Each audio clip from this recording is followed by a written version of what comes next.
Five, four, three, two, one. Welcome back to the Chasing Dirt podcast with Jack Ellison here.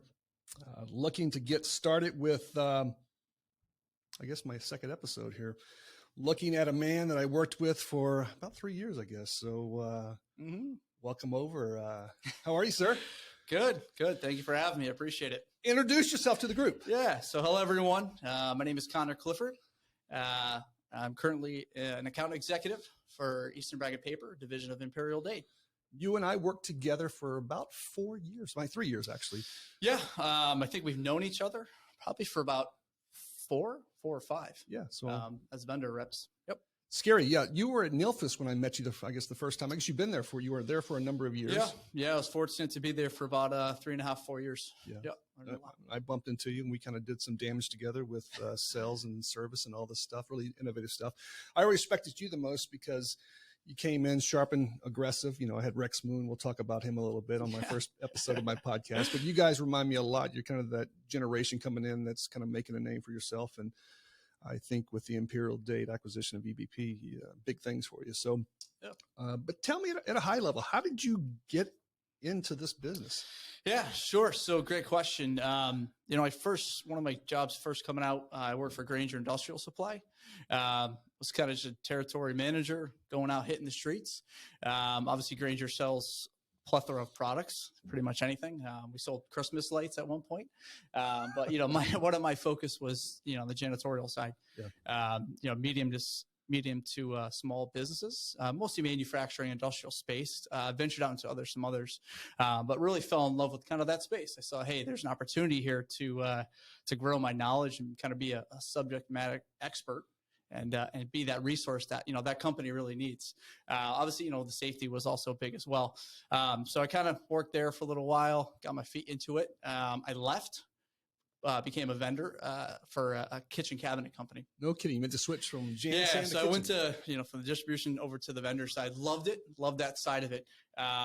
You talk about you're either born into this or you stumble into it. Here's my stumble into moment.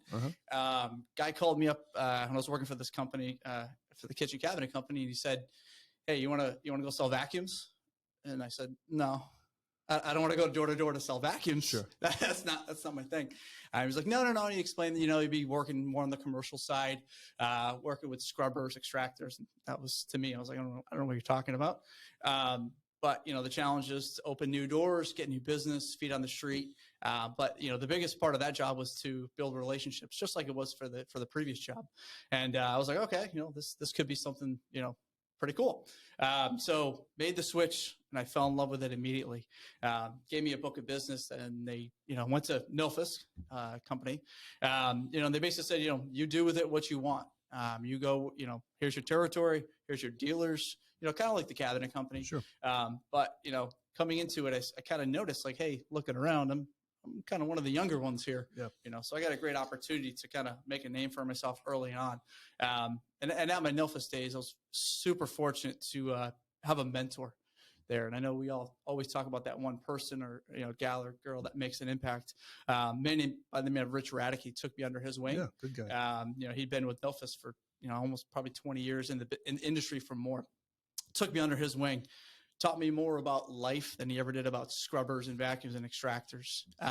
Extremely humble man, that again took me under his wing and showed me the right way to do it. Great first ones, just delivering a scrubber right off the bat, first couple of weeks, taking it off the pallet kind of thing. I actually broke the deck. And I'm like, all right, well, hey, Rich, we got to get out of here. Like, I'm not sticking around. He's like, no, you're going to go tell him. You're going to go tell him what happened. We're going to face this, and this is how it works. This is how we get better, and this is how you learn. So that was difficult. I had to go up to the to the gentleman and say, hey, I was taking it off the pallet kind of thing, and it broke. Yeah. Here's what I think. So, kind of humbled me a little bit. But again, really taught me how do I get ahead? How do I work hard? How do I, do those little things that can propel me in this industry, like right off the bat? Sure. And to have that, I'm beyond blessed, beyond humble to have that first initial person to take me in and say, this is how you can actually make an impact, not only in this industry, but in life. Yeah. At that point I was starting a family and a wife and all that kind of thing. So, he really taught me this is what you need to do on a daily basis. And then we would have great conversations on where it could take me. And a lot of times it was, whether it was stay with manufacturers reps, go to distribution, and he kind of said, take it where you want to take it where your passion goes and, where you see it going. So, while I was at Nilfisk, I met an incredible amount of other people that really impacted my life. And I learned beyond whatever thought I could learn about floor care. Sure. Never knew this much about vacuums and how they work. And, again, also scrubbers and that kind of thing. Also opened the door to this industry because after the first probably 2 or 3 months, I realized like, wow, I'm in Madison Square Garden. I'm in, TD Garden. I'm in, I was at the FBI training facility down in Virginia. You don't get that. A lot of other places, you're not seeing that. So my passion just grew and grew and grew for this industry every single day that I was there. And I saw myself saying, wow, I like this. I like where this is going. I like where my life is taking me. I like where my passion is driving me.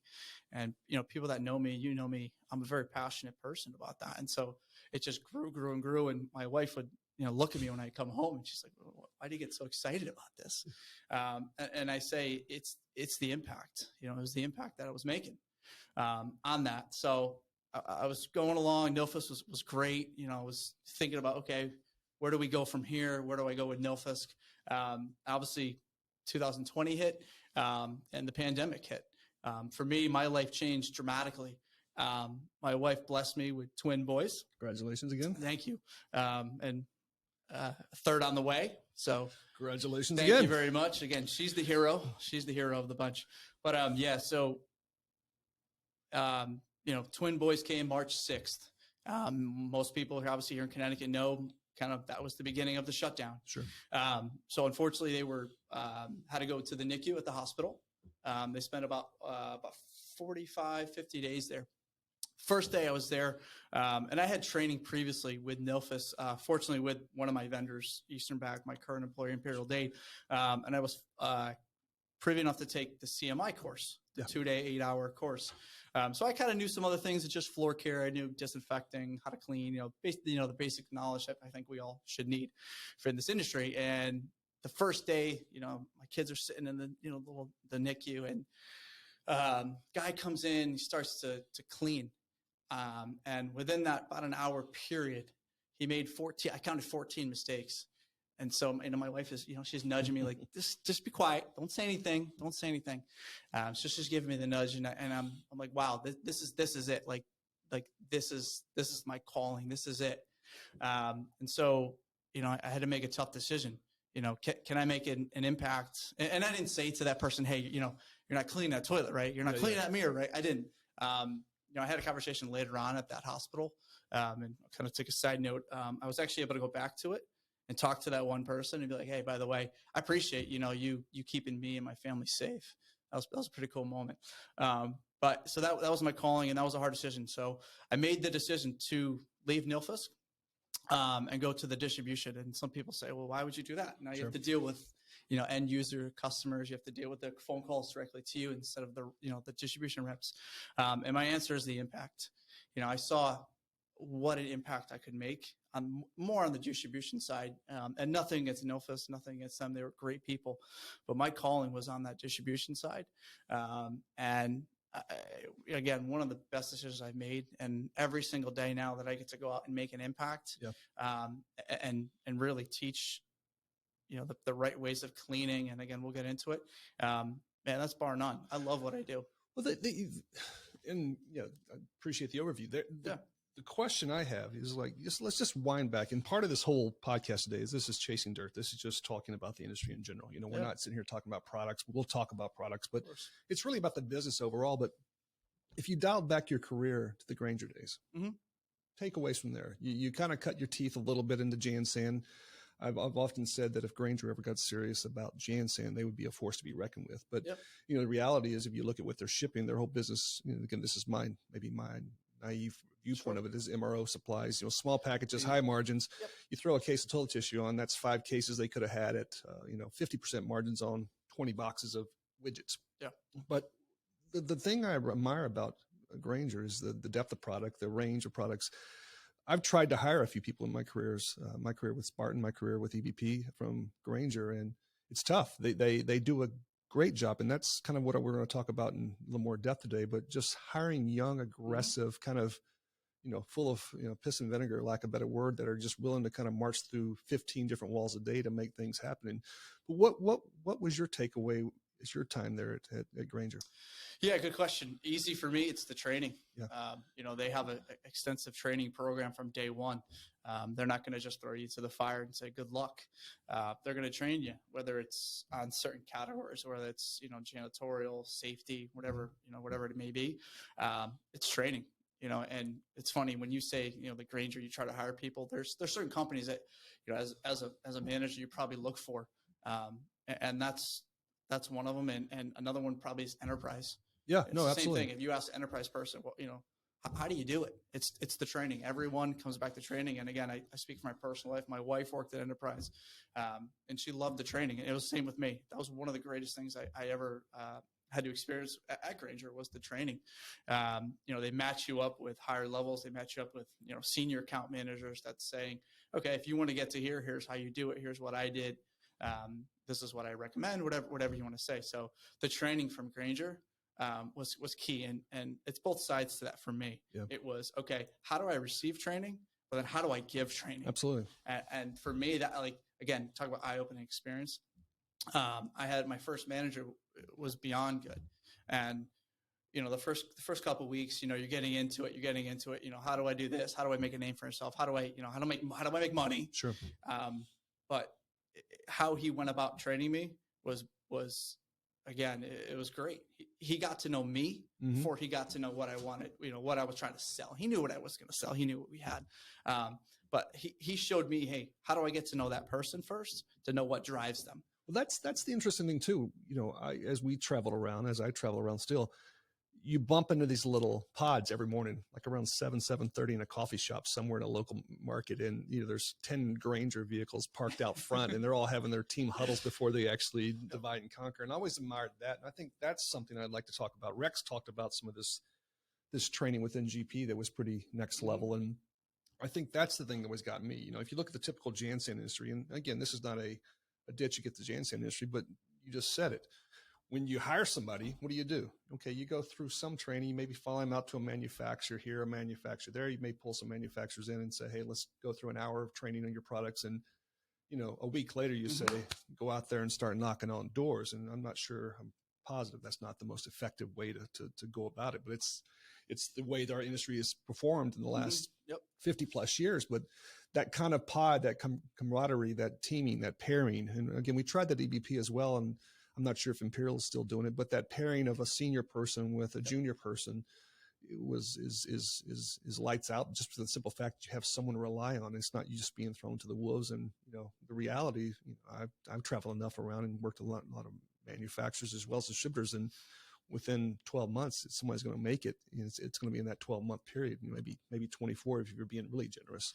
Yeah, no, I totally agree. And we still do that. I'm fortunate. I do have a senior account executive that's kind of one of my mentors. Sure. But I think it's changed. I think it's changed in how we go about it. Back in the Grainger days, and I'm not talking that far long ago, maybe 8 years now. Sure. It was different.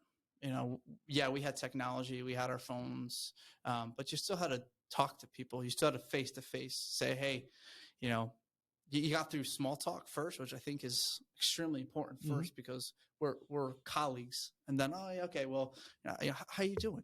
What can I help you with? And then it's, okay, well, hey, by the way, that big deal, did it close? Did you need me help?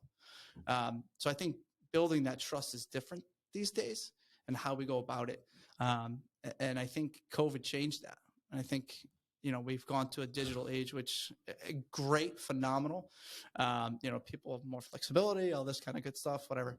But it's changed. I think that balance you got to find now, because, going everything webinar, based. Yeah. I remember making a sales call with Lucas, actually, from EBP out in Rhode Island. We made a call, it was a year and a half, maybe 2 years after COVID started kind of lessening a little bit, and we started, taking the mask off a little bit. But I remember making, sitting in there for just, conference calls after conference calls or sales calls, webinar, and just, you getting burned out, and everybody got burned out. But one of the most interesting things after all that was Lucas and I made some calls one day, and we made some cold calls, and we made some challenging cold calls in the sense that we typically, just old world, we would have got kicked out pretty quickly and said, come back. If we're lucky, we got the name. But that day, I think we were batting we were batting 1,000, I think, on 5 accounts, 5 nice size accounts. People were hungry for personal attention, or at least the ability to sit down and talk to someone, kind of return to normal. So that was cool. But I think today it's definitely a hybrid. I think if you can whack out, 25 calls in a week, and half of those are live and half of those are, some kind of, introduction, or at least getting something moving forward through a web call. God bless you. I think it's just productivity at this point. Yeah, no, I agree with you. Technology is our friend. How you use it, that's up to you. Yeah. How I use it versus how you use it, how somebody else uses it is different, and that's kind of the joy of technology. You can use it the way you want. So fast forward a little more to Nilfis days. Again, I was like you. I no disrespect to the guys who sold equipment. I remember going to the ISSA show. I worked for Spartan Chemical. I sold chemicals. Everybody thinks their niche is the most important niche. You think equipment, I think chemicals. Someone else thinks toilet tissue. Someone else thinks trash liners. We're all kind of crazy. But the thing I remember walking through ISSA and going, those poor souls selling equipment. But when I left Spartan to join EBP as a VP of sales, and I started interacting with guys like you, and I saw the passion, but I saw that the problems that the equipment can solve. And again, just my stupidity, just being so narrow-minded. And that's one of the things I want to talk about is how does these manufacturers, and I want to talk about an example we did with you, but how do these manufacturers kind of expand the horizon a little more than just what they sell? And again, you need to be focused on what you sell, but how do you partner with other things? But I remember getting you into a room, and Dan Carr as well, who's a guru, Ray Herzog, who worked for Imperials, is forgotten more than you and I probably combined have learned, but or at least speaking for me.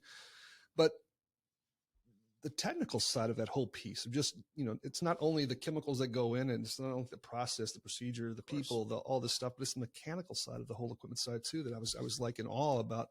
Again, people are looking at us going, they're talking about vacuums and people in awe, but the seriousness, you have a lot of products to sell. You have a lot of technical expertise, a lot of different things you've got to do. And what would you say the takeaway as a young manufacturer rep you took away from Nilfis?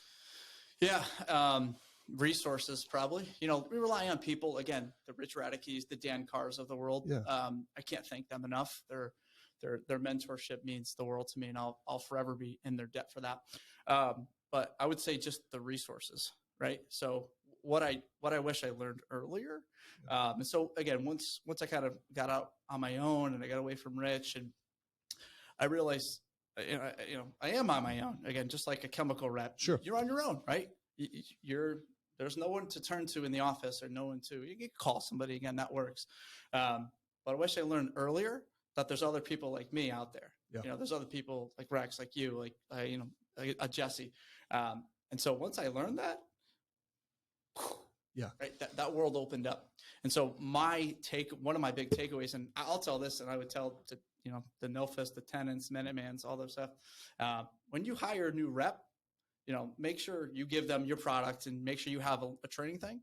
But one of your first things is, hey, why don't you go settle up with the chemical rep? That's what EBP. We introduced you to Jesse. Jesse was a Spartan chemical rep. And I go, why would you guys be operating separately? You don't compete with each other for the most part. I can see some chemical manufacturers competing against what you do, but for the most part. Of course. And the funny thing is, if you go to Europe, they have partnerships. They have actual agreed on partnerships in Europe, where the soap and the chemical and the manufacturer, they're the same people. They're no different. We do it here differently in the U.S., right, wrong, or indifferent. But that was probably my biggest takeaways, is use those resources. And I tell you what, as soon as I went on, again, I would say this, hey, start to learn the product. You got to be the expert. But, when you have a day, or maybe you're going to cold call, maybe go out with the chemical rep. Hey, he's going to go to this hospital. He's going to go to this school for a stripper floor demo, whatever it may be. Tag along. Just be, a fly on the wall, and just listen to how he sells it, she sells it, and then listen to their knowledge, because they're telling you right then. And I guarantee you, and this happened, he'd say, oh yeah, hey, by the way, I have Conor here from Nilfis. We're using his floor machine that he brought today. Boom. Boom.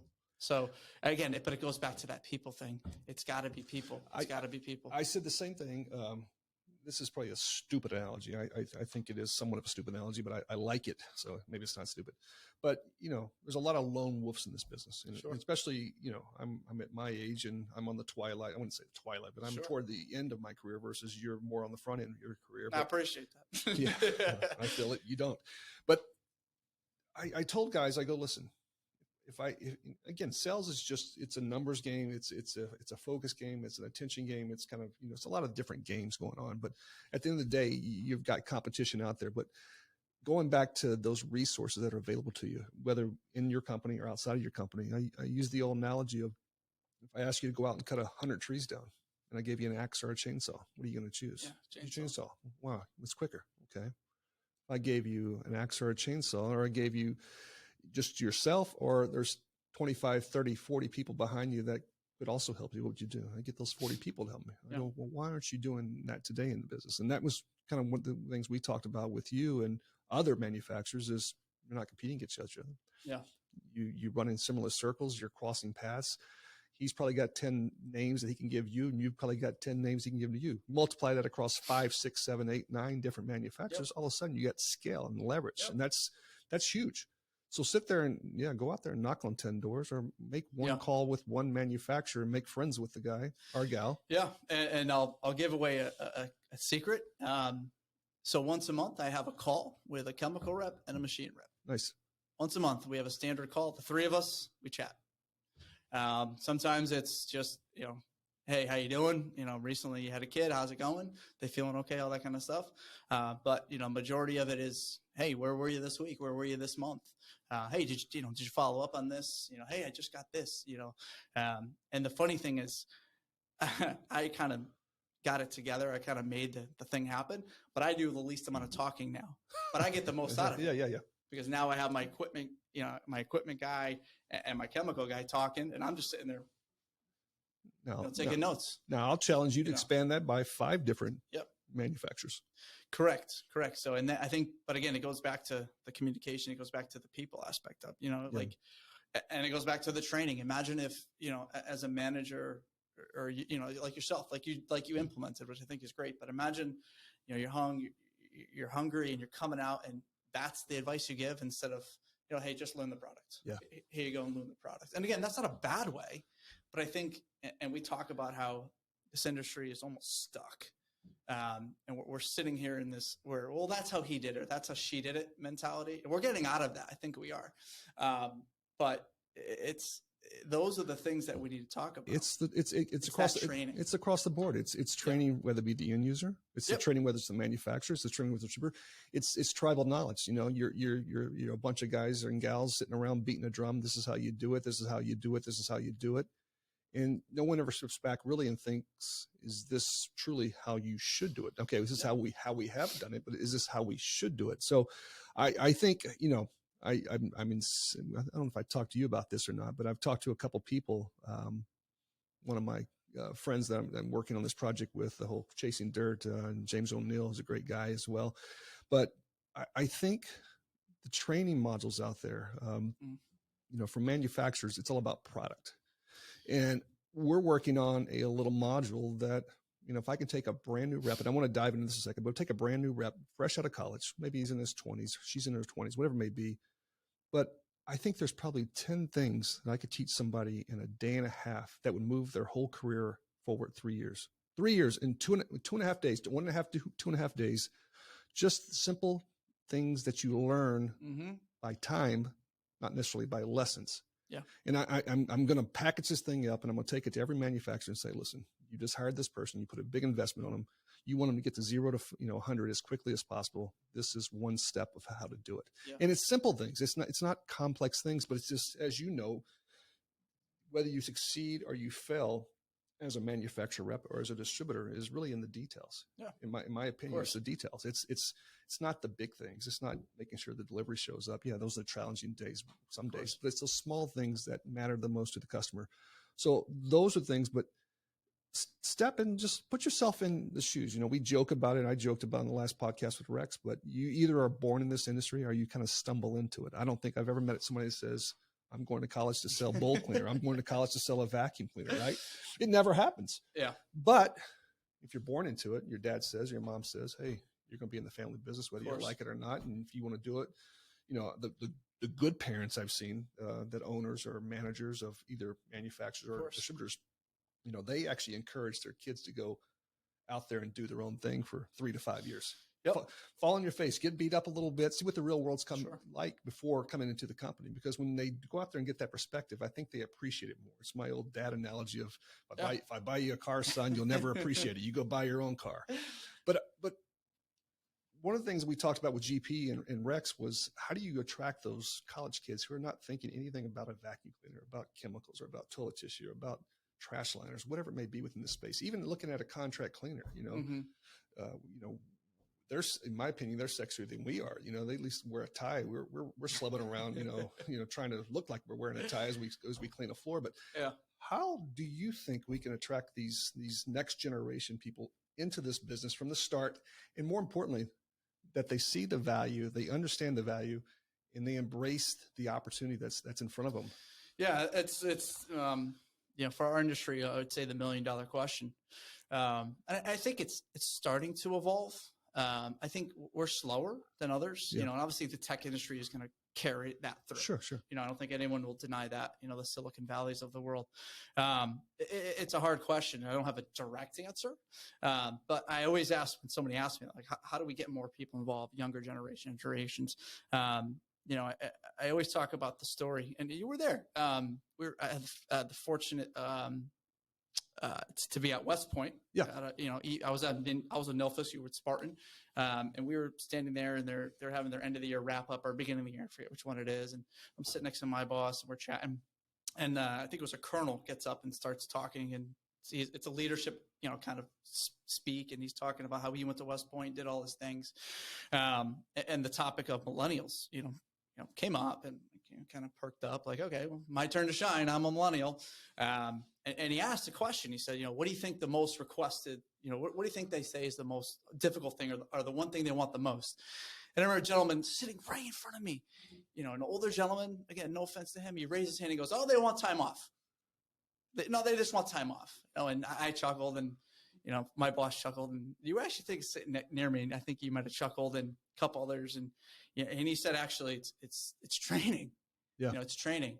And again, talk about another aha moment right there. I said, wow. Side note two things he said that will forever stick with me for that is, one of them is that. The other one is you have to always do two things. You always have to read, and you always have to publish. Amazing. So again, you always have to read. But as you take it in, you have to give. Sure. You have to give. You have to, whether you publish books, articles, blogs, YouTube, podcasts, whatever you want to say. So that was a pretty powerful speech for me. But you know, going back to, he said, oh, they just want time off. And I was fortunate to later down the road, a couple months later, have a conversation with that gentleman.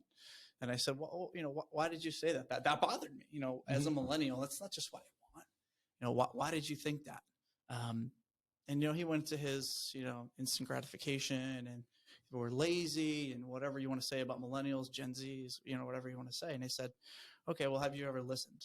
So, and I'll ask you, you know, what do you think we want? What do you think we want as millennials, as Gen Zs, or, you know, and I'm not a millennial, I can't say Gen Z, but what do you think we want? I think this is my thoughts. No, I want open thoughts. And I'm jealous of this, actually. Yeah. I'm trying to find it. Mm-hmm. I find it occasionally, but I think work-life balance is what the next generation wants, because I think they've seen their parents, myself included, just do nothing but grind at the end of it. And guess what? They retire. They're no happier. No, you know, it's just, they grind. Yeah. And I think everyone out there in this business, you know, it doesn't seem like a complex business, but the hours you put in, the travel, you know, the biggest thing, you know, as you know, you're a road warrior. I used to be a road warrior. Just the amount of travel that's required. It may be only a 2-hour trip, but all of a sudden that 2-hour trip, I was coming from New York the other day, turned into a 4-hour because they had 3 accidents. Mm-hmm. But I think that work-life balance is something that the next generation is seeking, in my opinion. And I think that's something that's wise. I don't look down upon that.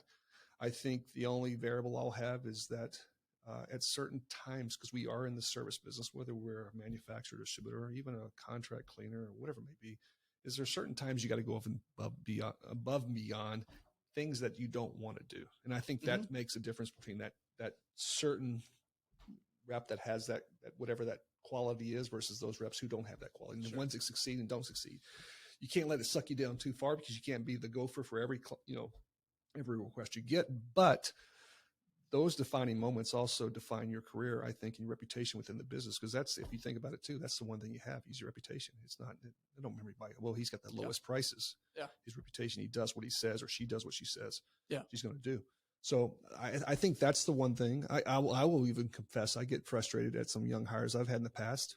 Sure. But that's me being at older. What did you get frustrated? What did you get frustrated? Just the sense of urgency, I think, was the biggest thing. Certain things need to get done, and the reality is, we'll get that to tomorrow. And again, who trained me? Who beat the drum when I was getting trained was a guy who was ultra over the top. If I asked you to do it, I want it done within a minute. It was very authoritative, very military like, and I learned a lot from it. But I learned also that certain things you don't know how to talk to people. But I still get accused of talking that way from time to time. But I think that sense of urgency is probably the biggest frustration with the next generation. And I'm not sure how you address that. And I think that changes. All of a sudden you got a mortgage and 3 kids or 2 kids and another third on the way. Your priorities change a little bit. Your sense of urgency changes a little bit. So I think those things change. If I just myself and not worried about anything else, I would probably have a much more relaxed existence as well. But and I think you bring up a good point. I think my generation and the generations, behind me, with the Gen Zs, they're redefining that. Yeah. They're redefining work. What is a work-life balance? Well, speaking of, I just read an article. I think 100 companies in Europe. I just read this last night.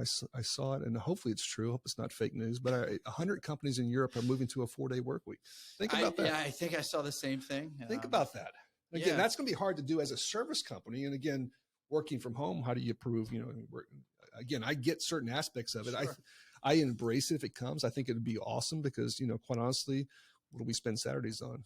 Either kids' sports or we're running errands. And then Sunday comes around, you're kind of just one day to decompress, and all of a sudden the weekend's gone. Sure. But I think it's going to be, I think that redefinition is going to be interesting because do we really need 5 days a week? Do we need 3 days? Do we need 6 days? I can't answer that question. Yeah, no, I totally agree with you. I think we're redefining it, what that 40-hour work week looks like, and the 9 to 5, 8 to 5, whatever you want to say, is changing. And I think we're questioning that in a good way, and I think that's frustrating for the baby boomers of the world to hear that. And, right and wrong, I agree with it. I think we have to, because you can't be married to work. You can't be, have that. But, I think you have to also go to that. You have to show that. And again, I'm not saying work 1 hour a week. And I also think a huge problem is, people see other people and they see somebody at, some major tech company, and I always go to that, and they come into work, they have free food, and they do some work, and then they're doing, I don't know, they're doing yoga outside, or they're doing something, and then they go get another free beverage and a free latte and a free this. Well, is that real life? Probably not. Could it be? Maybe. Yeah. But again, it goes back to listening, and I asked you the question, what do you think we want? And that's my biggest question to managers, hiring managers, HRs, even to like marketing, to people that are trying to go after these generations. You have to listen and understand what we want before you can tell us what we need. Yeah. And I think that's a huge undertaking. And I think we're starting to get there. I think this industry is slow. Again, I go back to even the music or the tech industry. They kind of get it a little bit. I think it's overblown. But so that's where this industry, man, we have a huge opportunity to expand on this. Well, I think you walk. I don't know if you went to ISA or not, but walking through ISSA, the amount of, and I'm going to have on one of these next 2 or 3 episodes, I'm going to have a guy that's focused on AI technology that basically can take a picture. Yeah. In this picture through AI technology brings all of this data in that you would have to manually type. So I think, we joke about it, but the leading edge of low technology is the Jan industry. Well, companies like Nilfisk are changing that by through, robotics and autonomous machines equipment. I think the AI is going to be a huge thing as far as workloading and finding, saying, hey, what resources do you have? And it's going to throw into a system, and it's going to kick out and say, hey, here's the best play for tonight. It's not a static play. This is how we operate every day. It's going to be almost like a football play that based on the conditions, here's the play we're going to run for today.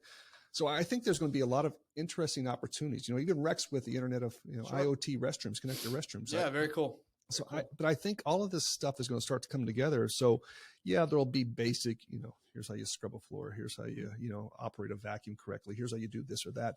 But I think there's going to be all these new variables that are going to embrace that next generation coming in, because it's not just a pure manual effort. Yeah.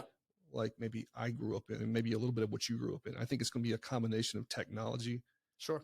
And that manual kind of interface.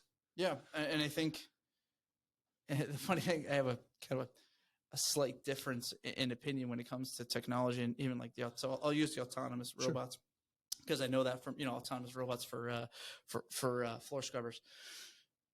when you go to tell somebody like, hey, you're going to work for Nilfisk as an account manager, sales rep, whatever you want to say, and you're going to sell robots. Yeah. Okay. That's cool. I can go sell that anywhere. Why do I go sell for Nilfisk? And I'm just being brutally honest for you in the audience. Like, that's what we say. That's that's old. It's the technology is great, and 3 or 4 other companies are now doing it, but that's old. It's like, again, I bring up the LinkedIn thing. LinkedIn is, to me, it's old. Yeah. So we have to get over, because now and again, I've heard you talk about it, and I love how you talk about it. Every fifth was an ad, or every fifth is look what I did. And I do it. Like, don't get me wrong. If you go on my LinkedIn right now, there's 5 pictures of things that I've done in the past couple of weeks that I'm super proud of. But so that brings up, and again, and I could tell you listen to what I'm saying, because you know where I'm going with this. It's not about what I'm selling.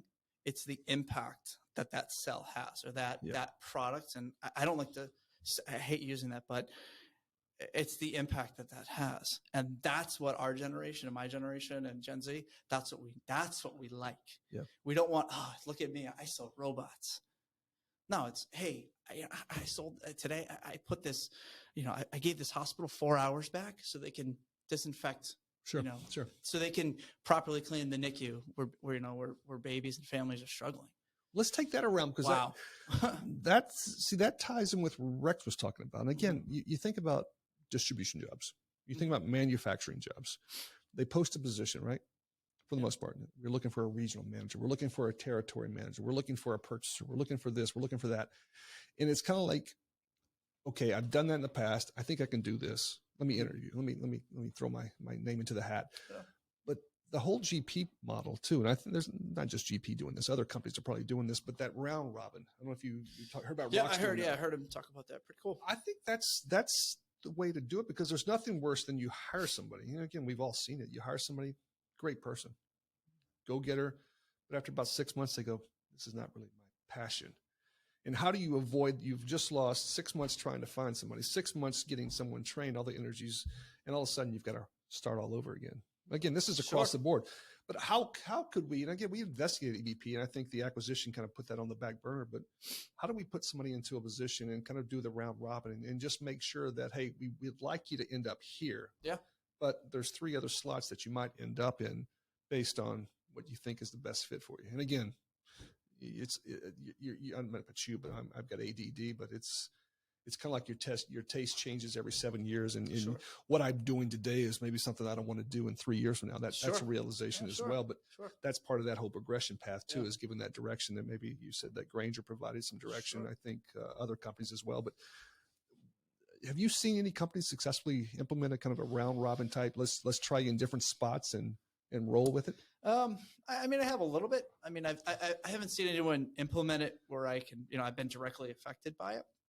I think it's tough now with working from home and that kind of stuff. We're not in offices as much as we used to be. So I think that's tough. That's a tough ask. I think it also goes back to the conversations that you have to have.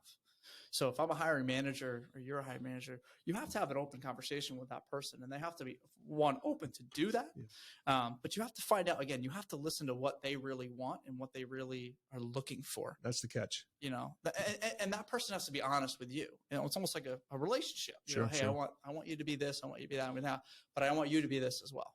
And again, what I hate about interviews, and I'll be open about this, is they're always telling me this. Okay, well, let me talk. Yeah. Because the more I respond to you, the more you're going to learn, am I the right fit? Yeah. And, again, this isn't my thing, but, the two greatest words are, or two phrases, go on and tell me more.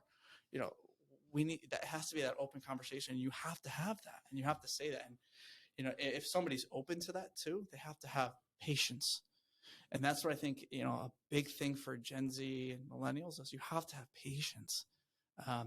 And that's going to take time, and an instant gratification world and how we live right now, that's tough. Sure. For, a 22, 25-year-old to say, hey, you got to stay here for 2 years, but we're going to reward you in the end. Like it's going to work out, and if it doesn't, it doesn't, but again, and that's one of my biggest advices I have to these,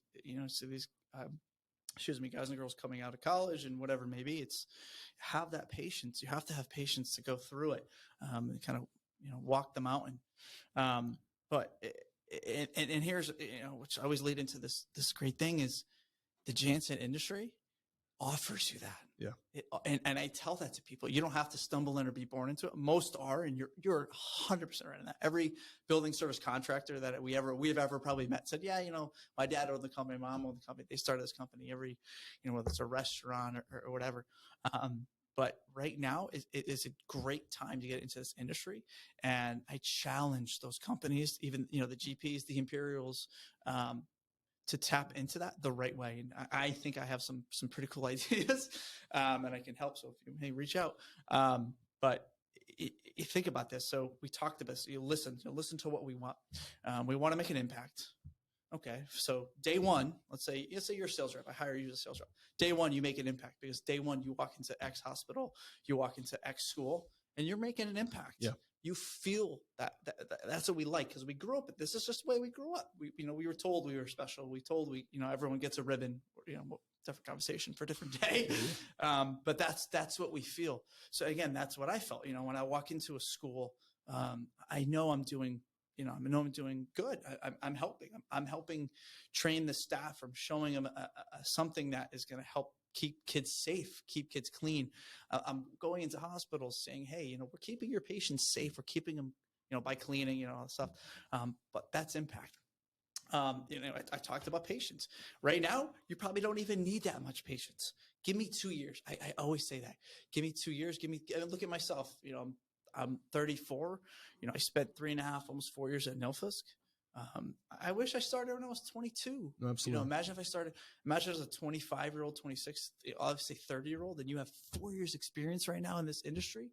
Again, you hired people, you're still hiring people. How would that look at a resume instead of a guy, oh, hey, I worked for 5 different tech companies in 5 different years. Yeah. Okay, why would I hire you? Oh, hey, you have 4 years experience with one company. You learned this because, you have your experiences, whatever. So again, and the third, again, you want to make money? Shh. Come on. Yeah. Like we're going to do that.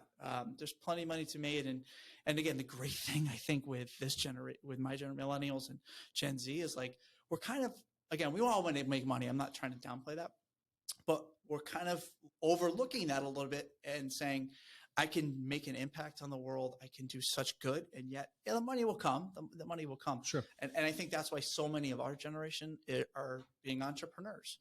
We don't want to be in that corporate world because we want to do our own thing. And I'm telling you right now, and anyone listening or anyone that, wants to share this industry can provide you with that. Well, absolutely. I think if you look at it, working for a manufacturer, they throw you into a territory, yeah. for lack of a better word, throw you in, mm-hmm. give you the tools you need. Mm-hmm. And it's up to you to wake up, roll out of bed, and kind of make those calls. Same thing with you're doing now as a territory manager. You can't just sit in bed until 9, 10 o'clock and expect good things are going to happen. I guess you could. Yeah. And there's a certain, I kind of use the old analogy of a fullback. As a fullback, he's young, he's vibrant, he's quick, he can turn, he can cut. As you get older, you have less of that, but you have more up here in the noggin, so you don't have to exert as much energy. Sure. Again, you've got some of these producers out there that still operate mentally like they're 20, but physically they run down a little more than they used to. But that entrepreneurial side is something, and that's the one thing too. If you're thinking about getting this industry, this is not you're sitting at home 5 days a week home officing either. This is something that you're going to be on the road. So of course, the lockdown kind of put us all out there, but for the most part, the guys, this is my opinion, the guys and gals who started to get out there early as the COVID kind of went away, or if it did go away, but as it started to kind of reduce, those people who got back out there are the ones who took, their early kind of next steps in grabbing some new business, grabbing some opportunities. I think, I can't say the age, but I got to imagine the average age in the industry is 55 plus. Yeah, no, but I would agree. There's about to be some major transitions occurring in the next 10 years. And what's going to happen there, It's a scary thought, and, a lot of people, as a 34-year-old, I'm old for that, and I'm getting there, but, again, getting out of that mindset of, well, this is how he did it, this is how she did it. I'm talking more on the end user side. I challenge my customers every single day. I say, I don't want you to buy the product. And it's funny. I was talking to a rep for a toilet towel tissue company, and we were having this conversation, and which was fantastic. And he was telling me, oh yeah, we have this and this. And I said to him, like, get out of that mindset of the product, get out of the mindset of the product. And this is not a new concept. I'm not reinventing something here. But until I told him, like, hey, get out of the product, get out of the product. And I tell him, and I'm working with a school district right now. I told him, I flat out, I said, if you don't buy any product from me, great. If you take every one of my ideas, even better. And again, don't tell my wife I said that. But that's the new generation look at it. Yeah. That's the new way. It's not selling, it's becoming a partner. But that's how it is. And I challenged him, and he came back and gave me some feedback like, wow, I went into this with a different mindset now. But I think that's the mindset that we have to have. And as end users, again, so I'll go back to the school district that I'm working with. I said, I challenge you. My job isn't to sell you products. And they're like, I'm like, no, it's not. My job is to get, people that don't work here. Yeah. And they're like, oh, well, because again, solve that problem. Yeah. And again, labor is 90% the problem at this point, right? Nobody can get people to come work for them. So, taking that approach, there's a huge opportunity now to say, hey, how do we get that? And using technology as our friend and using it with us. It can't come soon enough. And there's going to be, and I have some ideas and I'm working on some things, and I challenge everybody to get in that mindset and to think about that, because it's not going away.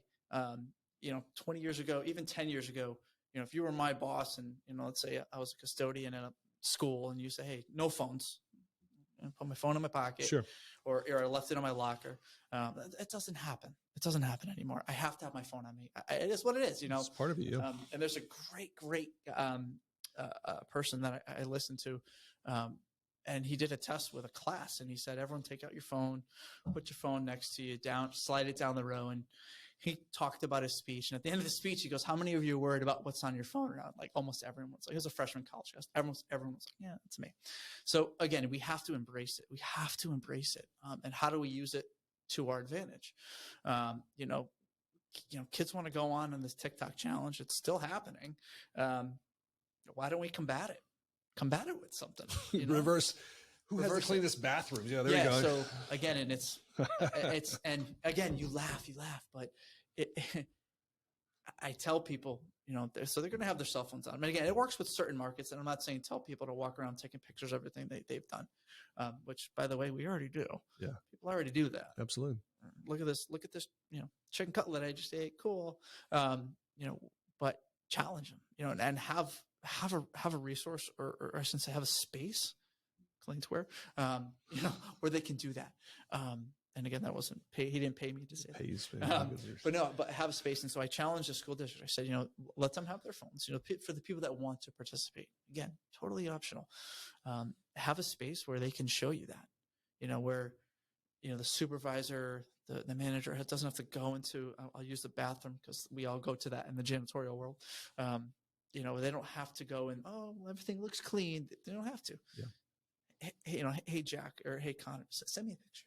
You know, or hey, upload it to this library, upload it to this resource, you know, and then maybe we choose, you know, hey, you know, you won this year. And, you know, Imperial just gave you a gift card to Dunkin' or something. No, they're doing that. What are they doing that? They're doing that competition where they have the cleanest bathroom.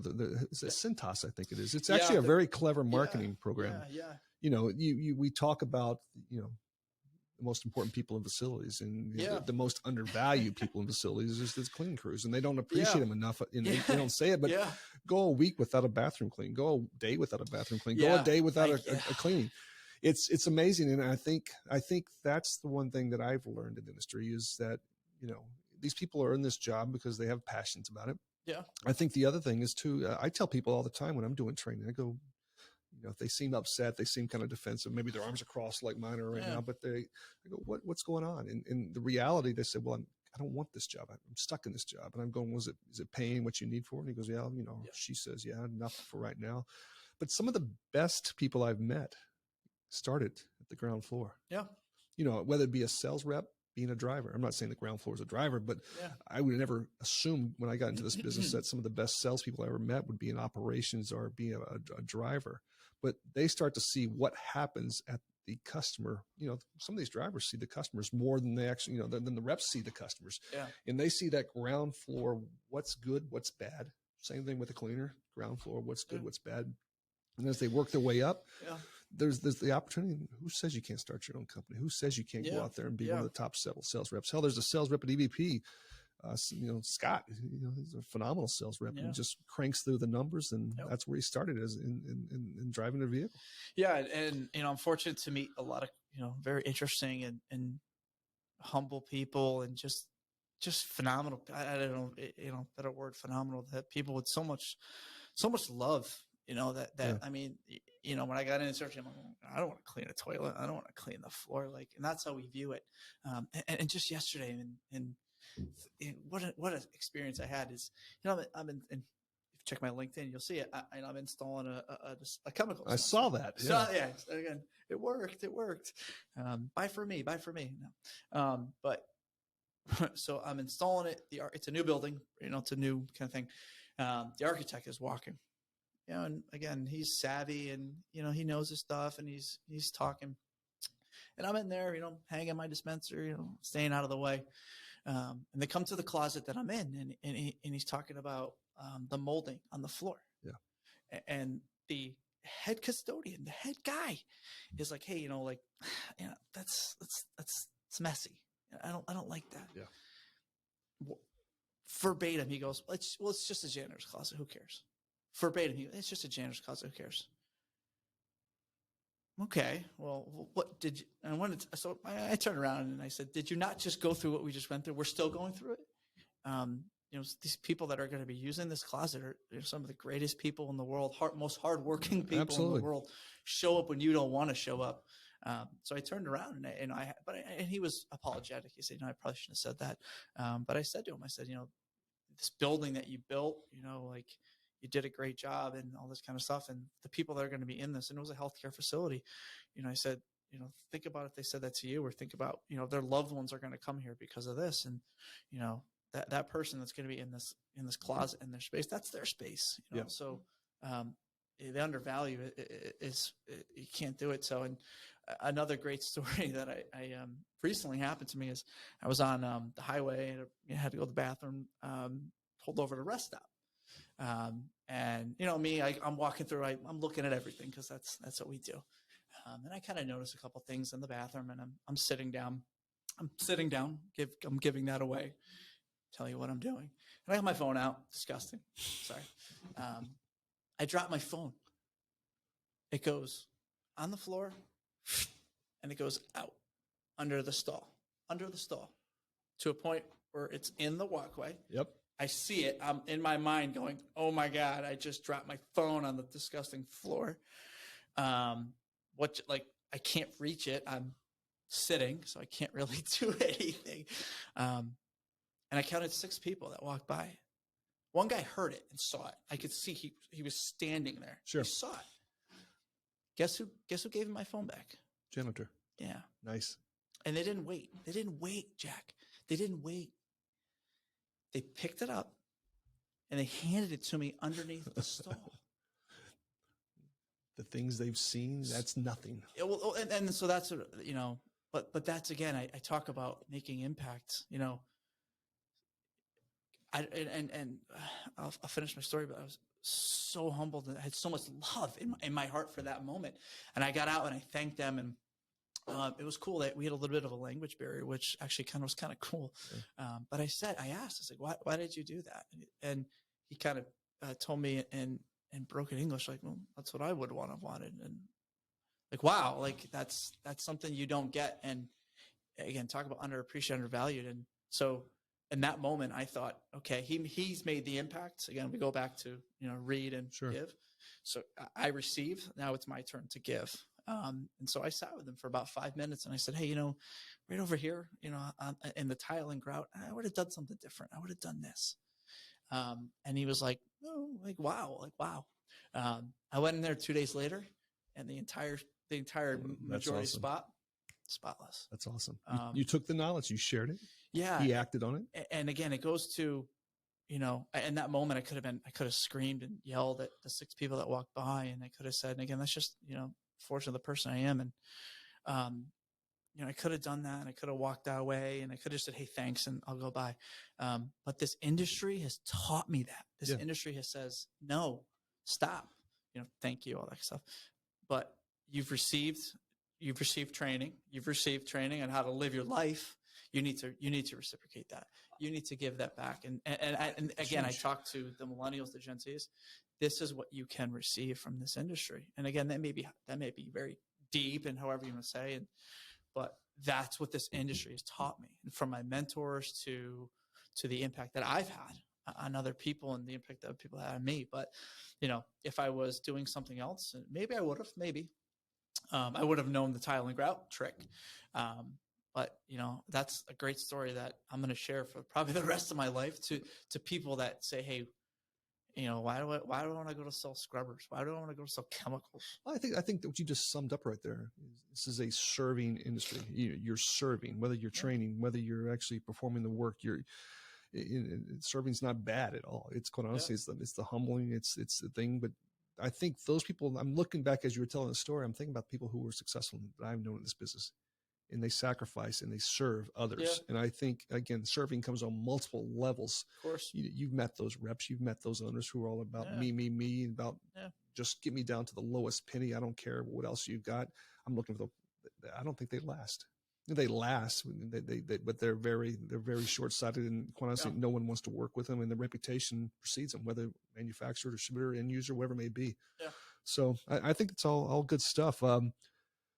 Let's wrap up here because I appreciate the time. Again, this is just you and I just shooting the dirt. But what if you had to leave? What are you working? Tell me what you're working on now. How we reach out to you? How people can connect with you? Again, I think, you know what I know of you. You're a stand-up guy. You do what you say. You're reliable. But what's on your mind that you want to kind of wrap up with? Yeah, sure. I appreciate that, and thank you for having me. Thank you for listening too. You know, I'm very passionate about what I do, and I'm passionate about serving others. You know, one great thing that I heard one time was, you know, we have so many, you know, self-help books, but we don't have enough help other books. And so, you know, this industry and this kind of, the past couple of years has opened my eyes to, there's an opportunity to bring people together in this industry, you know, and you're doing it, and there's some other people that are doing it, and I commend you for that. You know, and what I'm kind of working on is that, you know, is how do we bring, you know, the end user, the manufacturer rep, the distributor rep, whoever. Maybe somebody just wants to get into it. Maybe somebody wants to learn more about cleaning their own house. You know, a baby's crib. You know, I didn't know I don't know how to clean certain things when I had kids. I didn't know how to clean, you know, the little basin that they clean in. So yeah, I'm working on something that kind of brings everybody together. You know, also really, really excited, interested in, about working on a training kind of aspect for end users, and what that kind of does. And I'll share it. I don't mind. And because I honestly, this is about helping. This is about that. This is about bringing that into the space. And again, CleanSquare is a great thing. And you talked with 1,000 people that's passionate about this industry, and I'm one of them. But bringing those people into a space where it's easy to ask for help, and we can reciprocate that and whatever you want to say, but they can do it in a world that we live in. And I'll give a great example. And I posed this question to when I was a manufacturer rep, when you were a manufacturer's rep, or when I was a rep, when it's still now.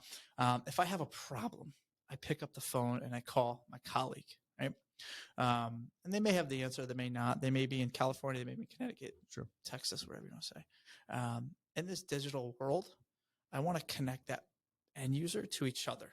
And I don't think we do that enough. Yeah, I think we do it on the manufacturer's rep, distributor's rep for our own good. And I get that. And I've done it. I'm selfish in that regards. I get that. But if we can connect the end users together, man, and not for profit, for the good of the actual deed of the thing we're trying to solve, or the actual thing, man, what an impact that's going to have. I think you're on something huge. I think, it's a work in progress, and I mean, it's a work in progress. But again, my dream is that, and I'll share it.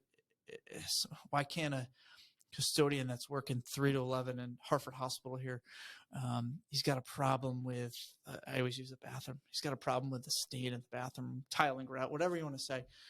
Why can't he pick up his phone and FaceTime somebody in Dallas at that hospital? Again, you're a Texas guy, the hospitals. They're the same people. Yep. There's no same difference. Issues, same problems. Same issues. Just like a NILFISC rep, I picked up my phone. I called X person, EBP rep. I picked up my phone. I called you. I called somebody. So that space is hopefully coming, and I'm excited for that. Good. I am. You'll post my contact info, and I have a job just like you have a job. But I'm really passionate about getting younger people into this industry, how I can help them and how I can kind of show them, this is an industry, man, it's cutting edge. You don't think, hey, janitorial is a cutting edge industry. It is a cutting edge industry, and you can have immediate impact, immediate growth right away, right from there. It's going to take time. It's definitely going to take some time. But yeah, get a hold of me. I'm on LinkedIn. I'm on all the major things. If you have an idea, if you want to talk, if you just want to call me, if you want to meet up face to face, that's phenomenal. But if you want to call me and chat, if you have ideas, get a hold of me. Sounds good. Sounds good. Well, Conor, I appreciate the time. Appreciate the opportunity to sit down and chat with you. Thank you. I think we accomplished a few things personally we want to accomplish, but I think this is the whole purpose of Chasing Dirt, is just having a conversation that it's happening across the country every single day, just in a public forum. Maybe we'll have some guys tell us, or gals tell us we're idiots about certain things. I'll have a counter approach. I think we ought to, because I think that's that exchange we have that will make us all better. So I appreciate your time, and Thank you. Appreciate everything you're doing, man. Thank you. Thank you again. Appreciate it.